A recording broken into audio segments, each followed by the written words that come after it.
हाय लोगोफोर नोंथांमोनखौ बरायबाय आंनि गोदान ब्लगाव दोरो जोङो गोदान ब्लगखौ नायनोसै लेट्स गो दिनैनि ब्लगा जागोन माने मोसौखौ जों दिनै थुखैगोन खारन दिनै मोसौ बैसागु नालाय माने आगोलथ' जों माने दैमाफ्राव लाङोमोन आजिखालि माने मोसौफ्रा खमिबाय बेनिखायनो माने न'आवनो थुखैनाय जायो आरो माजों थुखैनाय जायो माने सोरबा दंखलनि दैजों सोरबा माने बिदिनो मटर लागाना पाइपजों थुखैनाय जायो माखासे नियमफोरखौ माने खालामनाय जायो खिन्थु गोदोथ' माने एकदम मोसौ बिराद दंमोन नालाय दैमायाव लांनानै जोंबो ज'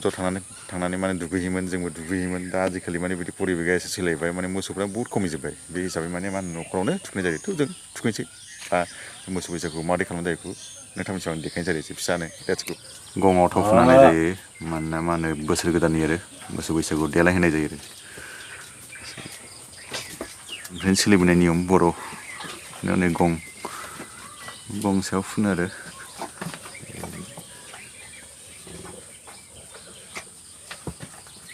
बोसोर गोदान देलायहोनाय जायो आरो बिदि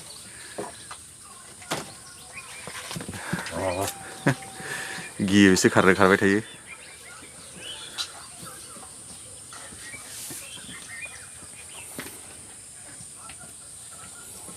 बारा गैया मासे मानै माथाम माब्रैल'सो जोंना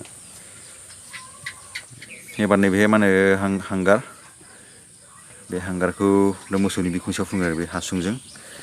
बे हांगाराव माने थाव गोथां आरो हांगारजों मा होनो दोनि हांगारजों माने मिक्स खालामबाय आरो बेखौ दा मा होनो मोसौनि बिखुं सायाव फुनसिगोन आरो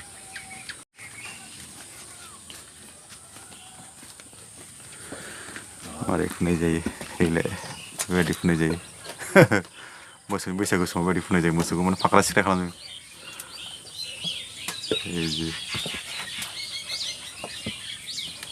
गासिबो खर' सराव फुननाय जाजोबो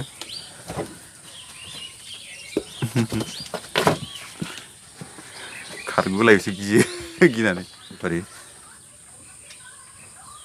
बे नियम गोदोनिफ्रायनो माने बायदि खालामबोखायोखा आरो फाख्रा सिख्रा जाजोबसिगोन गासिबो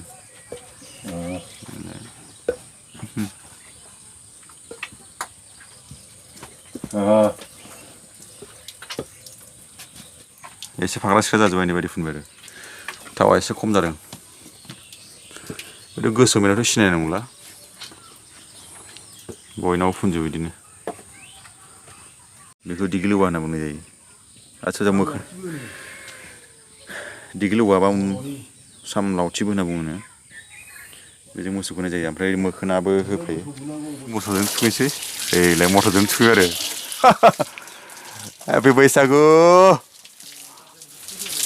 हेपि बैसागु नै मोसौखौ थुखैबाय आरो मोसौनि बैसागु आरो बेबायदि थुखैनाय जायो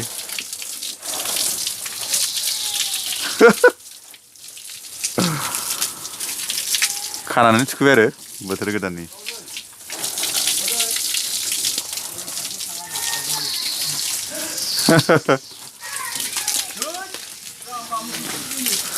नै बेजोंबो होनाय जायो मोसौखौ नै आं मुनुआ थुखैदों साबलि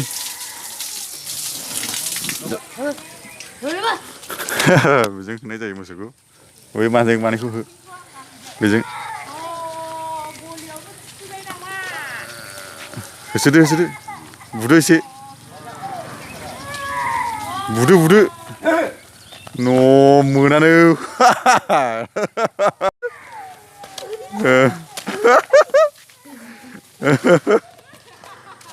गोदानखौ नायनाय जायो मोखोना बिलाइ मोखोना बिलाइ आरो मा दङ मोखोना बिलाइ आरो मान रायदों ओमफ्राय दिगिलौवा